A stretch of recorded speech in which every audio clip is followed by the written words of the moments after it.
제가 들려드릴 18번째 소설은요, 서머셋 모험의 달과 육펜스입니다. 작가에 대해서는 과자 맥주에 있으니까 그걸 같이 참고하시면 되겠습니다. 강하고 섬세하고 날카로운 문체와 집요한 인물 묘사, 그리고 스토리 전개. 모험의 책은 읽을 때마다 감탄할 수밖에 없죠. 달과 육펜스는 화가 고갱을 모티브로 했다고 알려져 있어요. 실제로 모험이 파리에 있을 때 몽마르트르에서 화가들과 친분이 있었어요. 그러나 시기적으로 그때 고갱은 죽었었고요. 사람들에게서 고갱이 타히티 섬에서 얼마 전 죽었다는 소식과 그에 관한 이야기를 들었었어요. 모험은 고갱이라는 화가에 대해 흥미를 갖고 타히티 섬에 직접 가서 고갱이 살았던 집, 그가 알고 지냈던 사람들을 만났어요. 모험의 소설 인간의 굴레에서도 필립이 파리에서 그림 공부를 할 때 고갱 비슷한 화가가 살짝 나옵니다. 이야기는 작가인 1인칭 내가 스트릭랜드를 만나고 다른 사람에게서 그의 근황을 전해듣는 식으로 전개됩니다. 1인칭 나를 저는 그라는 호칭으로 이야기하겠습니다. 그러면 이야기 시작하겠습니다. 작가인 그는 찰스 스트릭랜드가 그림을 그리기 전부터 알고 있었어요. 스트릭랜드를 처음 만나던 그 시절에 그는 젊은 작가로 문단에 나와 이름이 막 알려지던 즈음이었어요. 문인들, 명사들과의 교류를 열심히 하던 중에 스트릭랜드를 만납니다. 스트릭랜드는 증권 중개인으로 안정적인 수입을 갖고 있었어요. 부인 에이미는 사교적이며 책을 좋아해서 문인들을 비롯한 예술가들을 집으로 초대해 파티를 자주 열어 그들 속에 포함되어 대단한 사람으로 살고 싶어하는 여자였어요. 스트릭랜드에 대한 주변의 대체적인 평가는 그가 따분한 사람이라는 거였어요. 실제 만나보니까 말도 별로 없고 사교적이지도 않았고 따분한 게 맞는 그냥 평범한 사람이었습니다. 그러나 몸이 크고 털이 많은 보기에 따라 육감적이기까지 했어요. 자녀도 둘이 있었는데 16살, 14살이었어요.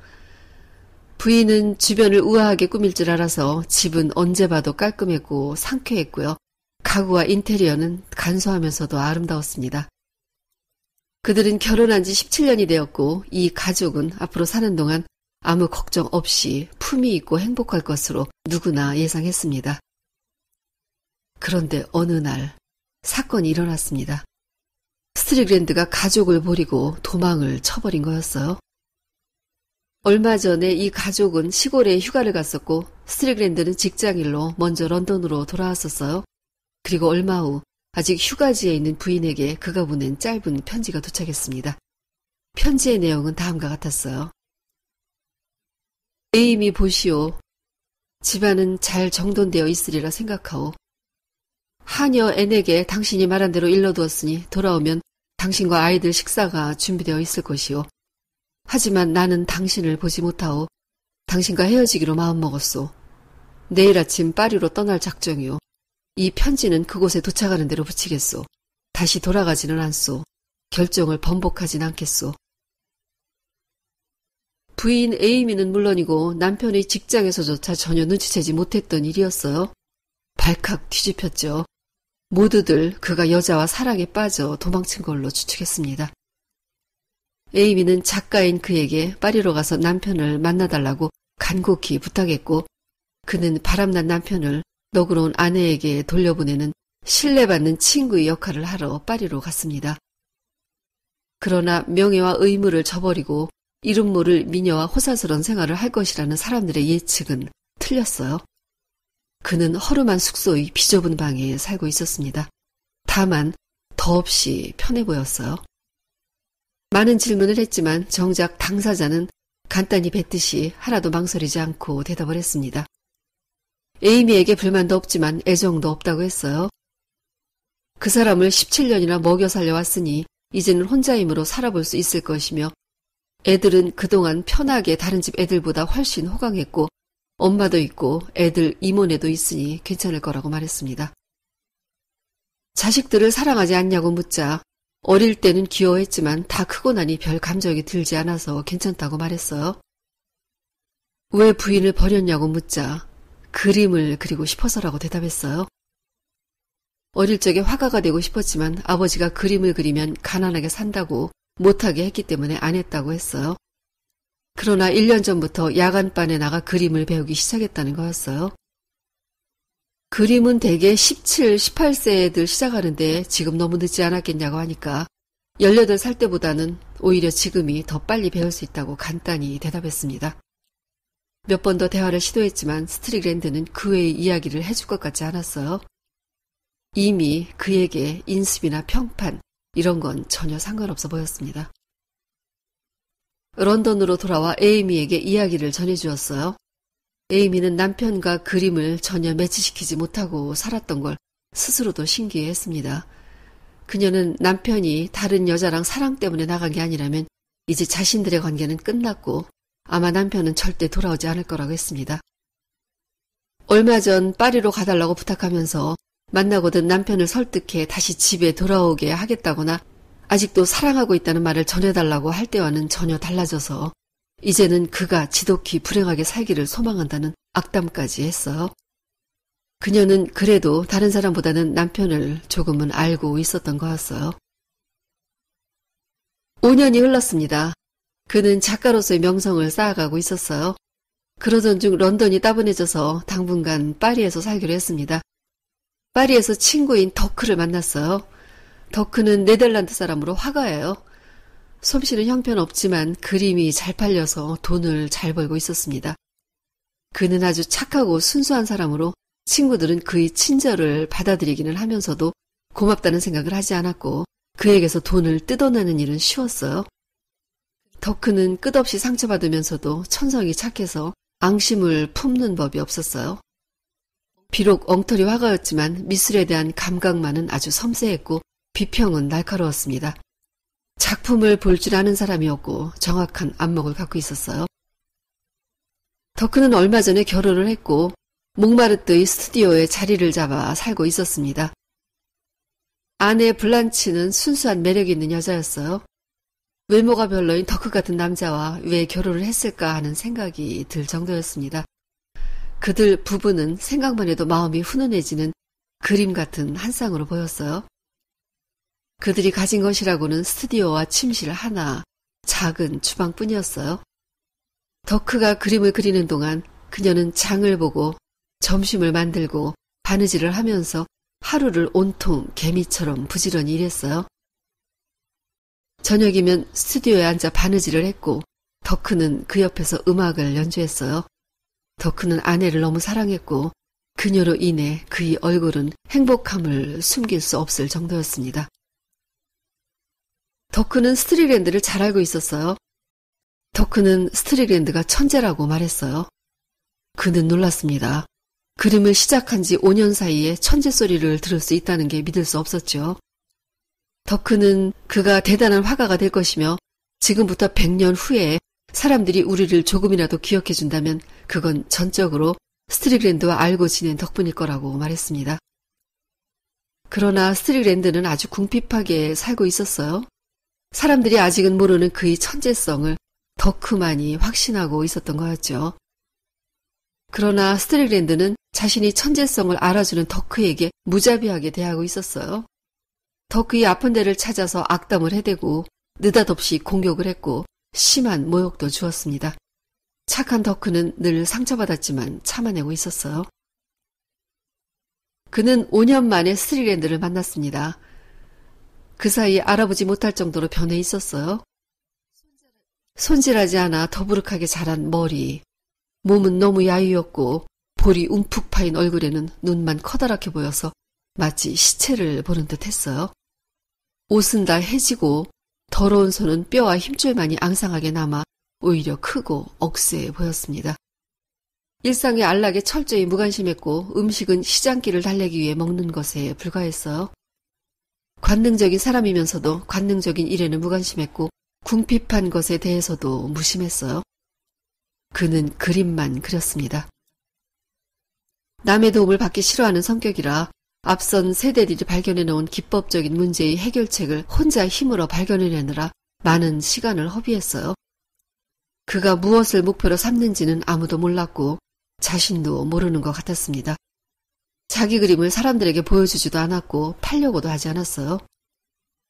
내뱉듯이 말하는 냉소적인 말투, 상대를 개의치 않고 상대에게 상처를 주면 오히려 즐거워하는 태도는 여전했지만 그 처참한 궁핍 속에서 언뜻 보이는 감당할 수 없는 무서운 열정이 그의 눈에도 보였습니다.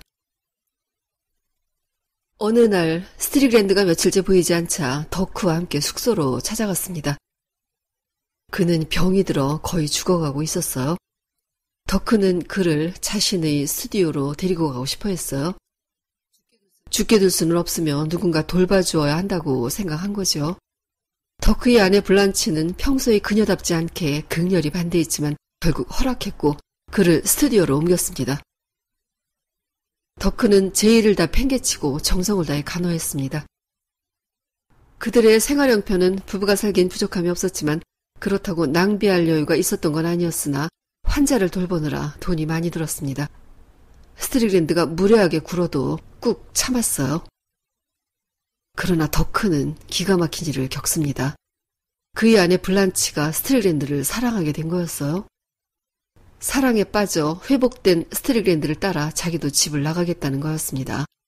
덕후는 넋 빠진 사람이 되어 그에게 달려와 이 상황을 말했어요. 그 얘기를 듣고 그는 어쩌면 이렇게 될 걸 블란치가 이미 예상하고 있었기에 처음에 아픈 그를 데리고 오겠다고 한 걸 반대한 건 아니었을까 생각했습니다. 스트릭랜드는 거칠고 투박하게 생겼으며 몸집은 크고 말랐어도 건장했어요. 야성적인 열정을 가졌고 그가 그녀에게 어떤 영향을 미쳤다면 그녀는 어쩔 수 없이 그를 사랑하거나 증오할 수밖에 없었을 거였어요. 그녀가 처음에 그를 받아들일 때는 증오했겠지만 결국 사랑으로 바뀌었던 거였습니다. 모든 걸 체념하고 받아들인 덕후는 아내를 스트릭랜드의 지저분한 숙소에서 살게 하고 싶지 않았어요. 그래서 자신의 스튜디오를 두 사람에게 내주고 자기가 집을 나왔습니다. 바보스럽고 유약하며 착한 덕후는 오랫동안 괴로워했어요. 만일 그들이 헤어지면 다시 아내를 받아들이겠다는 결심도 했습니다. 그럴 만큼 아내를 사랑했던 거였지만 그런 일은 오지 않았어요. 블란치가 자살을 해버렸습니다. 죽기 전날 스트릭랜드와 블란치가 심하게 다투었다는 이웃의 증언이 있었어요. 덕후의 슬픔은 이루 말할 수가 없었습니다. 그녀의 죽음은 단순 사망이 아니었기 때문에 온갖 골치 아픈 수속과 절차를 거치고 나서야 겨우 매장 허가를 받았어요. 묘지까지 연구를 따라간 사람은 덕후와 그 두 사람뿐이었고 쓸쓸한 장례식을 치렀습니다. 스트릭랜드는 장례식에도 오지 않았어요. 덕후는 아무도 없는 스튜디오에 가서 물건을 정리하다가 스트릭랜드가 그린 아내의 누드화를 보았어요. 분노해서 그걸 칼로 찢으려는 순간 멈추었습니다. 그림 속에 새로운 게 보였어요. 스트릭랜드가 그동안 자신을 얽매여왔던 굴레를 이제 과감히 깨뜨려 버렸다는 것. 그걸 그 그림 속에서 보았습니다. 그림은 어둡고 텅 빈 우주를 벌거벗은 영혼이 두려움에 떨면서 새로운 신비를 찾아 여정을 나선 우주를 암시하는 것 같았어요. 그는 경외심마저 느꼈습니다. 덕후가 파리 생활을 청산하고 네덜란드로 떠나고 얼마 후 그는 스트릭랜드를 우연히 만났어요. 이런 인간과는 말조차 하고 싶지 않을 만큼 화가 나 있었지만 그래도 블란치에 대해 궁금해서 물어보았어요. 그녀를 사랑했는가 묻자 자신은 사랑 같은 걸 할 시간이 없다고 대답했습니다. 여자는 사랑을 하게 되면 상대의 정신을 소유하기 전까지는 만족을 못한다고 말했어요. 남자의 정신은 우주의 머나먼 곳에서 방황하는데 여자는 그걸 자기 가계부 안에다 가둬두려고 하며 자신의 예전 아내와 똑같이 블란치도 그런 수작을 하려 했다고 말했습니다. 자신이 바라는 건 단 한 가지, 혼자 있는 것이기 때문에 그녀를 버렸다고 말했어요. 그녀의 죽음에 대해 책임을 느끼지 않는가라고 묻자 그녀는 버림을 받아서 죽은 게 아니라 어리석고 균형 잡히지 않은 인간이라서 죽은 거라고 말했습니다. 그 냉담한 이기주의에 그는 분노하고 다시는 이 인간을 안 볼 거라고 결심했습니다. 그러나 비웃음이 담겨있는 그의 눈 속에서 그런 육체와 결부된 존재로서는 도저히 생각할 수 없는 위대한 무엇인가를 향해 뜨겁게 타오르는 고뇌하는 영혼이 보였어요. 표현할 수 없는 뭔가를 추구하는 영혼. 남루한 그의 겉껍질 육체를 벗어난 하나의 혼과 대면하고 있다는 느낌을 받았습니다.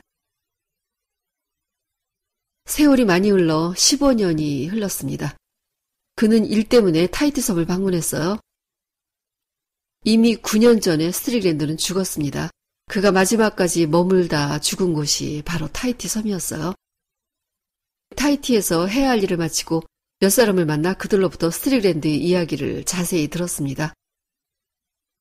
스트릭랜드는 블란치가 죽고 얼마 후에 파리를 떠나 마리세유로 갔어요. 그곳에서 호주를 거쳐 타이티 섬으로 갈 계획이었어요. 늘 돈이 없었기 때문에 야간 숙박소를 전전했고 노동을 하거나 누군가의 초상화를 그려주며 살았습니다. 그러다가 호주로 떠나는 배의 화부로 배를 타게 되었고 타이티 섬에 오게 된 거였어요. 그때 나이가 47세였어요. 섬에서 조그만 방을 얻어 그림을 계속 그렸어요. 물감이나 담배가 떨어져야 밖으로 나오는 그를 부근의 호텔 여주인이 딱하게 생각해서 방을 청소하는 아타라는 원주민 여자를 소개해줬어요. 아타가 그에게 관심을 갖고 있었기 때문이었죠.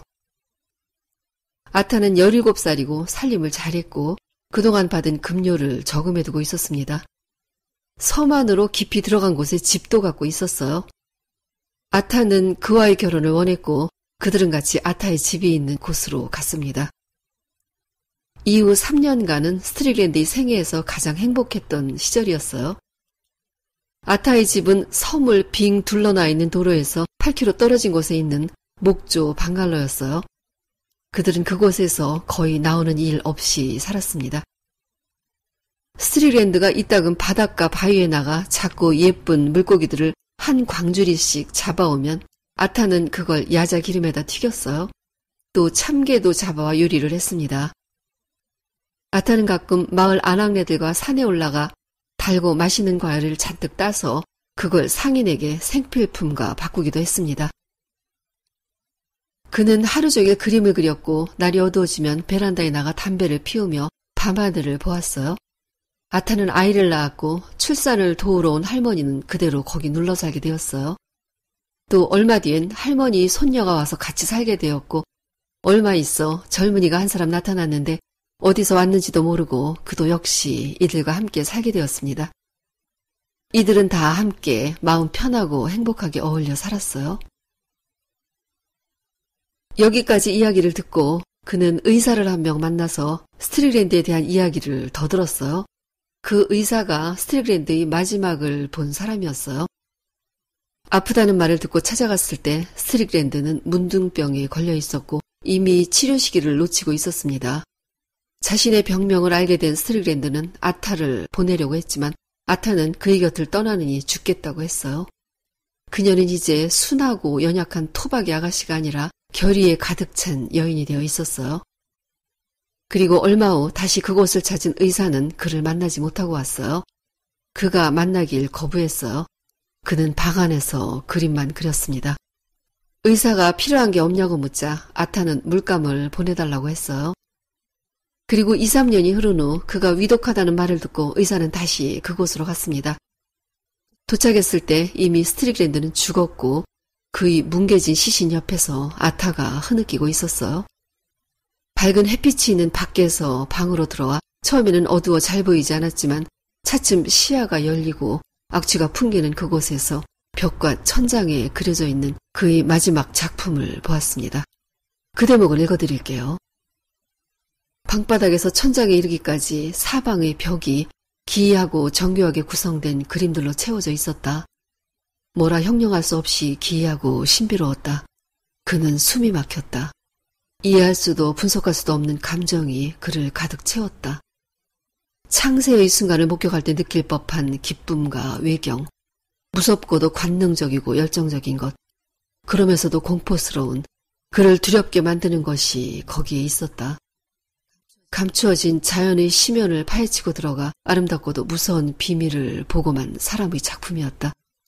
그건 인간 세계의 것이 아니었다. 스트릭랜드의 죽음 이후 그의 진가는 평가되었고 역사에 남을 화가가 되었습니다. 과거에 스트릭랜드와 접촉해본 사람들, 그러니까 런던에서 그를 알았던 작가들이나 몽마르트르 카페에서 만났던 화가들은 자신들이 보잘것없게 여겼던 화가가 진짜 천재였고 그 천재가 자신들과 어깨를 맞대고 지냈다는 사실을 알고 놀랐으며 그와의 인연에 대해 말들을 많이 했어요.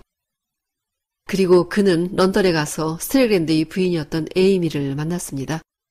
그녀는 그동안 자신의 힘으로 돈도 벌었고 자녀들도 다 키워 모두 어느 정도 성공을 하고 있었습니다. 그녀는 이제 60에 가까운 나이가 되었고 안락한 생활을 하고 있었어요. 집의 거실에는 스트릭랜드의 걸작품을 복제한 그림들이 몇 장 걸려 있었어요.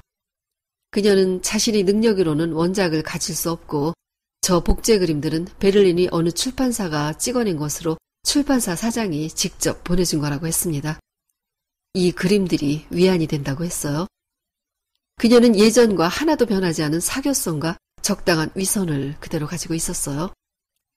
이제는 천재 화가가 된 자신의 남편에 대해서도 사람들에게 적당히 미화하거나 찬양하는 바를 하고 있었습니다. 소설은 여기서 끝입니다. 달과 6펜스, 달은 넘사벽 높은 존재고요. 6펜스는 당시 영국의 가장 낮은 화폐 은전의 액수입니다. 이 제목 달과 6펜스로 유추할 수 있는 건 다양하죠. 스트릭랜드의 천재성과 그걸 이루어낸 집념, 이걸 달로 보느냐, 사람들을 희생시킨 몰인정한 그의 행동을 6펜스로 보느냐, 또는 그가 남긴 명화들과 그것과 함께 산화한 그의 죽음이 달, 그의 죽음을 비웃는 사람들의 가치를 6펜스, 이렇게 자유로운 해석이 가능합니다. 어떤 해석을 하든 누가 뭐라 그러겠어요. 독자 맘대로죠. 그를 부러워할 수도 있고요. 그를 비난할 수 있는 것도 그렇습니다. 하지만 어느 날 느닷없이 지금 당신은 하고 싶은 걸 하고 있나요? 이런 질문이 들어온다면 분명히 있지만 이제는 기회가 없을 거라는 아쉬움이 가슴을 채울 겁니다. 스트릭랜드가 천재화가로 남지 않았다면 그에 대한 추한 소문들은 꼬리를 물고 전해졌을 거예요. 그렇게 팽개치고 나가면 다 그 꼴이 된다는 설레로 남았겠죠. 에이미가 그녀의 집 거실에 걸어놓은 복제 그림이 그 증거입니다. 천재화가가 되지 않았다면 그녀는 한때 남편이었던 그의 존재를 부정하거나 지워버렸을 테니까요. 이루지 못한다면 아예 시작도 하지 말아야 하는 걸까라는 질문에 대한 답을 저는 잘 모르겠습니다. 그래서 해봤으니까 되었다던가 한 것만큼 이익이라는 말이 오늘은 인생무상과 같은 비중으로 다가오는군요. 인생은 짧지만 그 또한 우리들에겐 버겁기 그지없습니다. 오늘은 여기까지입니다. 듣느라고 수고하셨어요. 좋은 책 가지고 다시 만나요.